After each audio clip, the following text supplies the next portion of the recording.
Hello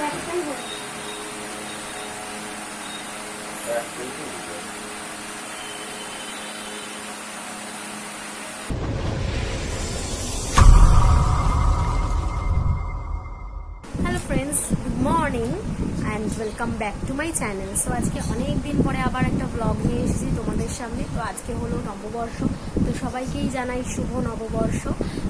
তো আজকে সেই দিনটা, তো আজকে সেই দিনটা তো যের জন্য মানে সেই স্বপ্ন পূরণ করার দিন, সেই শখ বলতে পারো। তো যেই শখ পূরণ করার জন্য কিনা আমি আমার বিয়ের সোনার গয়নাটুকু বেছে দিতে হয়েছে। তো সেই স্বপ্নটা কি সেটা তোমাদের সাথে আজকের এই ব্লগেই শেয়ার করব। তো ভিডিওটা স্কিপ না করে প্রথম থেকে শেষ পর্যন্ত দেখতে থাকো, নিশ্চয়ই তোমরা জানতে পারবে।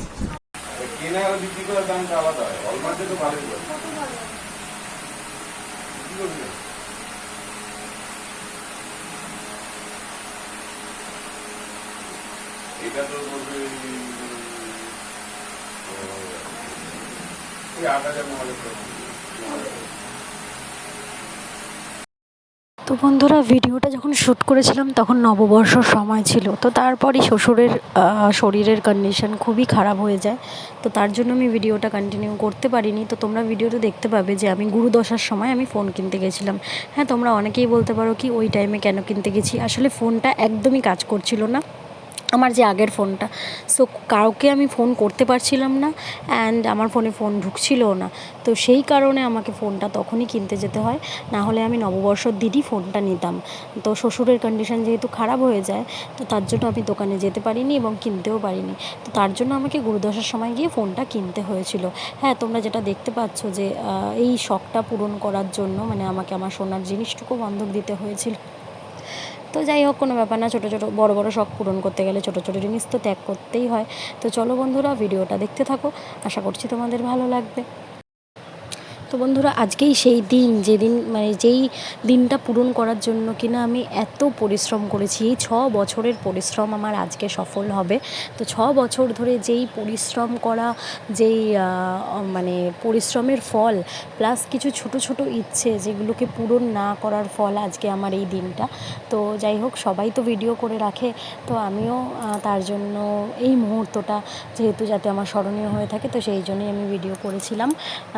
তো যেহেতু আমার ফোনটা একদমই খারাপ হয়ে গেছিলো, তো তাই জন্য আমি এই অবস্থাতেই ফোনটা কিনতে গেছিলাম। তো তোমরা প্লিজ ভিডিওটা দেখো, আর কেউ কিছু মনে করো না, কেন কি আমার ফোনটা খুবই দরকার ছিল। সো কারোর সাথে যেহেতু কন্ট্যাক্ট হচ্ছিলো না, তো ফাইনালি দেখো আমি ফোনটা হাতে পেয়ে গেছি। আর তোমাদেরকে একটা কথা বলি যে আমি আমার এই ফোনটা কেনার পেছনে তোমাদের যে দেখাচ্ছিলাম ভিডিওটায় যে আমার বিয়ের গয়না বন্ধক দিয়েছি, একদমই না।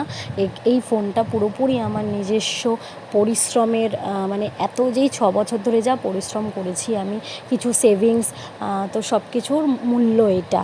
তো আমি আমার বিয়ের গয়নাটুকু তার কারণে বন্ধক দিইনি, আসলে আমার গয়নাটা আমি ঠিক করতে গেছিলাম।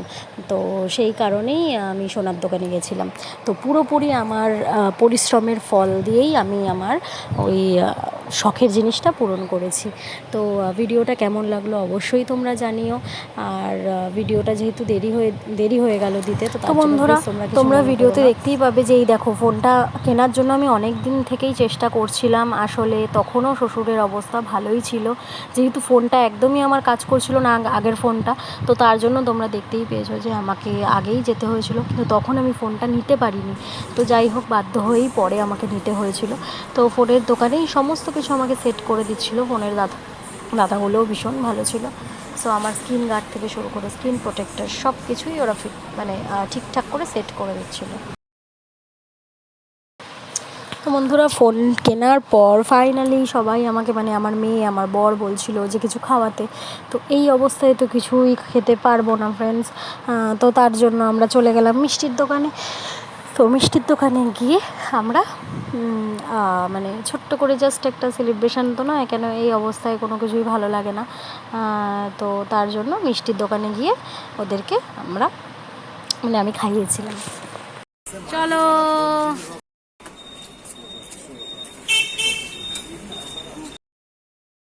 তো বাইরে ভীষণই গরম পড়েছিল, তো মিষ্টির দোকানে ঢুকে গিয়ে একটা সুন্দর জিনিস দেখলাম, দেখো তরমুজ রসগোল্লা।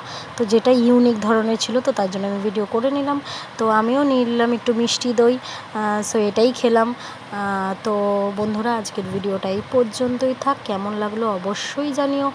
আর জানি অনেকে হয়তো ভাববে যে এই অবস্থাতে ফোন কিনতে গেছিলাম কেন। তো আমার সমস্যাটা আমি তোমাদেরকে জানালাম। সো ফোন ভীষণই দরকারি জিনিস, তো সেই কারণেই ফোনটা আগে কিনতে গেছিলাম। তো চলো টাটা, খুব তাড়াতাড়ি দেখা হচ্ছে।